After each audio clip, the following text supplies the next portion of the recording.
और पटना में आज जेएमएम और आरजेडी की बैठक है। सीट शेयरिंग पर हो सकती है अहम चर्चा। पटना में जेएमएम और आरजेडी की अहम बैठक है। सीट बंटवारे को लेकर के आरजेडी और जेएमएम की बैठक,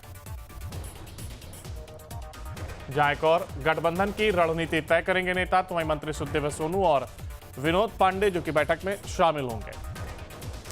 सीट बंटवारे को लेकर के आरजेडी और जेएमएम में बात हो सकती है। आज जेएमएम और आरजेडी की यह बैठक, सीट शेयरिंग पर अहम चर्चा होगी। गठबंधन की रणनीति तय करेंगे नेता। तो वहीं इसके साथ ही सीट बंटवारे को लेकर के आरजेडी जेएमएम की यह बैठक।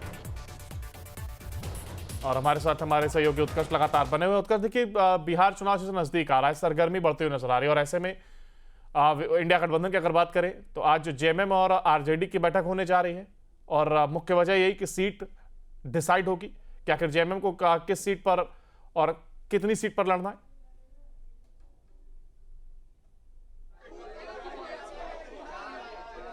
और बिल्कुल अंकुर, सही कहा आपने। देखिए, चुनाव से पहले बीते दिन भी आरजेडी और महागठबंधन की बैठक जो है वो हुई है। आज दूसरे दिन की भी बैठक होनी है। हालांकि उससे पहले जेएमएम और आरजेडी की बैठक जो है वो आज होगी। झारखंड मुक्ति मोर्चा यानी कि हेमंत सोरेन की जो पार्टी है झारखंड में, उसके साथ गठबंधन जो है वो किस तरीके से होगा, क्योंकि आरजेडी को भी सीटें जो है वो झारखंड में दी गई थी। आरजेडी कोटे से विधायक मंत्री भी है वहां पर, तो यहाँ पर भी ये मांग जो है वो हेमंत सोरेन की थी कि कुछ सीटें जो है यहाँ पर दी जाए। उसको लेकर अंतरिम यानी कि आखिरी बैठक जो है वो होने वाली है। उसके बाद सीटों पर मुहर लग जाएगी और संभवतः ये माना जा रहा है कि कल सीट शेयरिंग का घोषणा को लेकर जो घोषणा है वो कर दी जाएगी। दोनों गठबंधन की तरफ से ये घोषणा जो है वो कल की जा सकती है। लेकिन इंतजार तेजस्वी यादव का है कि कितने सीट पर जेएमएम को वो आगे बढ़ने देते हैं। कांग्रेस की भी अलग अलग मांगे हैं और कांग्रेस ने भी ये साफ कहा है कि उन्हें क्वालिटी ऑफ सीट चाहिए, क्वांटिटी ऑफ सीट नहीं। तो अब तेजस्वी यादव किस तरीके से सभी को मिलाकर चल पाते हैं, ये देखना काफी अहम है। आज दूसरे राउंड की बैठक होगी और ये बैठक में खुद जेएमएम के नेता जो है वो भी मौजूद रहेंगे। बिल्कुल, जिस तरीके की बात की जा रही है कि क्वांटिटी ऑफ सीट नहीं क्वालिटी ऑफ सीट चाहिए, और यही बात कहीं ना कहीं कांग्रेस भी करती हुई नजर आई थी। ऐसे में तेजस्वी यादव के लिए मुश्किलें जरूर यहाँ पर थोड़ी बढ़ने वाली है।